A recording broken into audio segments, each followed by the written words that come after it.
My name is Abe Middleman. I'm New York's #1 cab driver.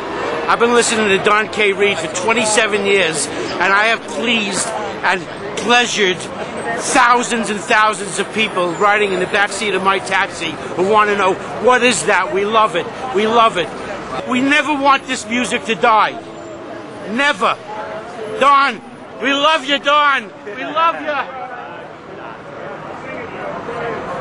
Love our Doo Wop, that's why. I know that. I saw in the paper, couldn't believe what they're doing. What they were doing to years. it. 27 years of Doo Wop, and they're going to throw it down the drain like that? They shouldn't throw it down the drain at all. No music should go down the drain. Especially Doo Wop.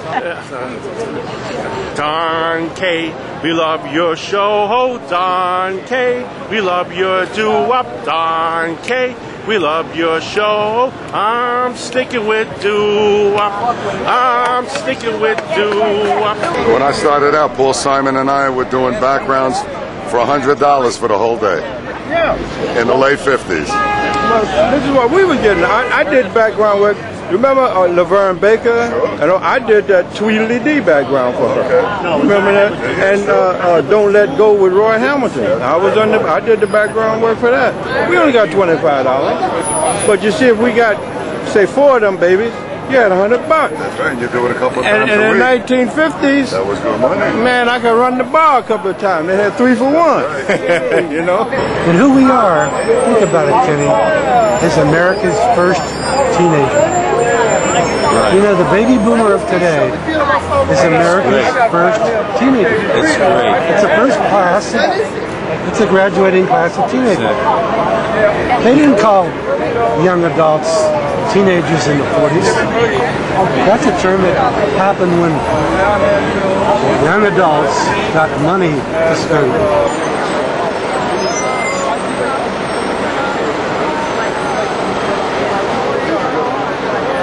50 Burgess of the Harptones, and I'm here to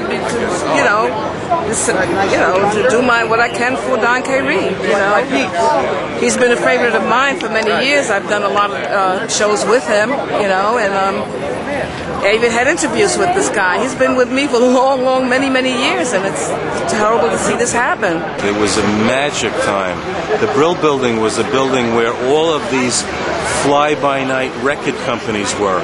You see, in the 50s, the major record companies like RCA and Capitol Records and Columbia Records, they didn't want to have anything to do with rock and roll because rock and roll was something they thought was just going to be here for a minute and then gone, and they didn't want to waste their time with it. Tony promotes the shows at Radio City Music Hall and South Street Seaport, and he's been supporting this music for 40 years. Hey Tony, can I ask you what brings you out today? Because I want to support all the people that have supported the show that I worked so hard the last 24 years to produce. It's still the biggest hit at Radio City Music Hall. We do a show called the Original New York Doo Wop Show, which is, by the way, the second longest running production at Radio City Music Hall behind the Christmas show. It shows no signs of letting up. PBS has shown the world that Doo Wop can be attached to everything from inspirational music to rock and roll, because they use the words Doo Wop with everything. And I want to support the idea that we can't leave a period of music behind just because the fans have grown older. What brings me out is to protest the fact that taking one of the best shows off the radio. Good groups, good best music that ever. No, but the point came is into that being you the best music. Get a chance to hear what the guys have to say about the music. That to me was always important. That's right. Hear a lot of the stuff you don't hear commercially on the radio. That's right. That's what made it important to me. Most romantic music. Otherwise, do you think I'd come and sweat my face off in the middle of this heat? Yeah. Right. Because they actually give a damn. I'm more upset at that. There's no corporate mentality.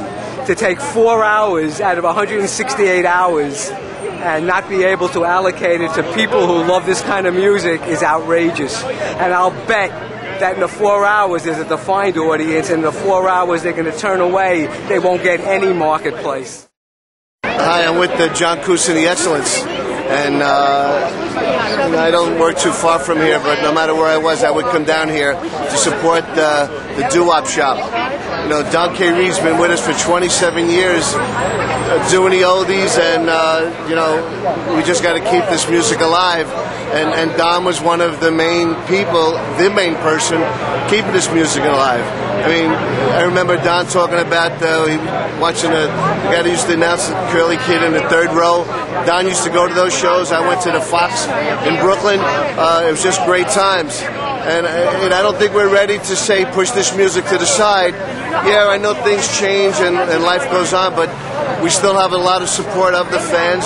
And, you know, all the shows that we've been doing for the last so many years, we still got people that come to the shows.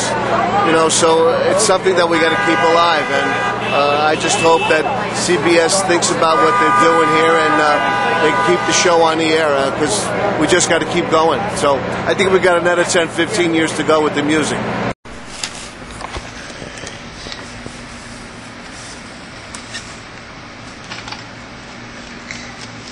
The end of an epic.